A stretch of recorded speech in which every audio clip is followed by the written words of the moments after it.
You came across this question in your chemistry exam, be it you are preparing to write the Jamb exam, post UTME examination, or you are in your first year in the university. How will you solve it? It is extremely easy. Now let's solve together. The question says, when sodium hydroxide pellets are exposed to the atmosphere, the first gas they absorb is, they gave us options. Now this question is extremely easy. First of all, this atmosphere they are talking about is that they are referring to air. Do you understand? Because air makes up the atmosphere. The atmosphere is composed of air. Now, what are the components of air? That's the question we ask ourselves. They include first nitrogen gas. Another is carbon dioxide. Another component of air is oxygen gas. Another component of air is water vapor. Another component of air can be noble gases. Another component of air can be dust. Do you understand? So these are the components of air which makes up the atmosphere. So they're now asking us, when this compound, sodium hydroxide pellet, which is white crystalline solid, you know, that's how this compound is seen as. Sodium hydroxide pellet, it's a white, it's used mostly in practical chemistry, okay, which is simply sodium hydroxide. Okay, don't be confused. Sodium hydroxide pellet is simply what? Sodium hydroxide. So they're now asking us, when this compound is exposed to the atmosphere, which of the gas mentioned here will it absorb first? Very easy. Now we have to understand first of all what was happening in this particular question, because they're telling us that the compound sodium hydroxide was exposed to the atmosphere and then it has the ability to absorb gas. Which gas is it absorbing first? This basically has a process, is a process which can be either deliquescence or hygroscopy. Hygroscopy.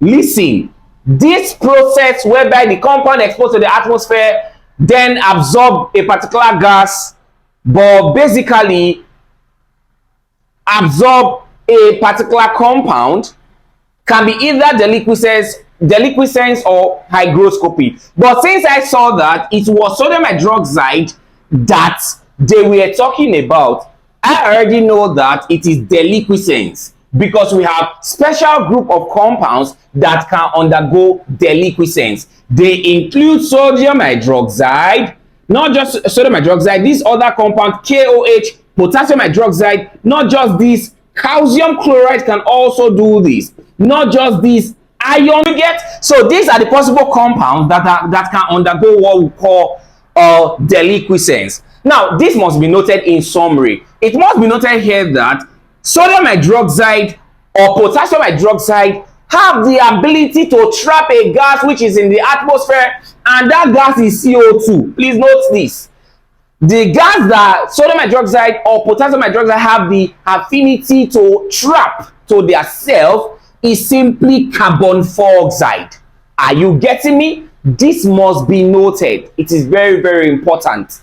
Okay, so sodium hydroxide, because they can actually change the question and just put here potassium hydroxide, know that the first gas it has the ability to absorb from the atmosphere is what? Carbon dioxide, which is what? CO2. This must be noted. To have more understanding about chemistry calculations and solving all of this type of questions, I already have them on the chemistry masterpiece, okay, which is calculations and keynotes in chemistry. So if you are preparing to write the Jamb exam, this book is very, very important for you. Now, for more information getting the chemistry masterpiece, do well to direct message me via my WhatsApp number. It will be on the screen. Whereby this compound, which is calcium chloride, specifically to be called fused calcium chloride, has the ability to trap water vapor.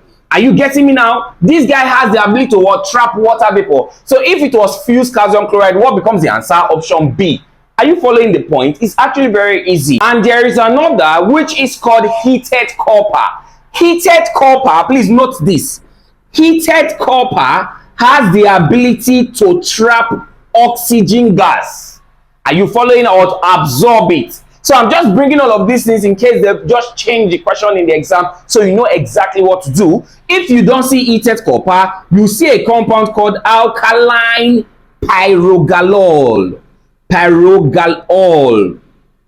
Okay, alkaline pyrogalol. So all of these must be noted. Now, here are some lists of compounds that can undergo hygroscopy. Copper oxide can do this. CuO, it is copper oxide.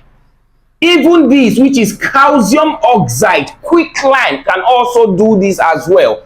Even this other compound, NaNO3, sodium trioxonitrate 5. This is NaNO3, sodium trioxo. Sodium, how many oxygen? 3. Trioxonitrate 5 can also undergo hygroscopy. So the question asks me, what's the difference between hygroscopy and deliquescence? Very easy. When a compound to undergo deliquescence is exposed to the atmosphere, it absorbs that particular substance, water in this case, to form a solution. That's for deliquescence. But if it is hygroscopy, it absorbs that substance to be sticky, not forming a solution. Are you getting the difference? This one absorbs that substance to form a solution. This one absorbs the substance to be what? Sticky. So I believe now you understand the concept to how questions under this aspect can be tackled. If you find this video lesson helpful, make sure you click on the subscribe button to my channel and also share this lesson with your friends. Thanks for watching.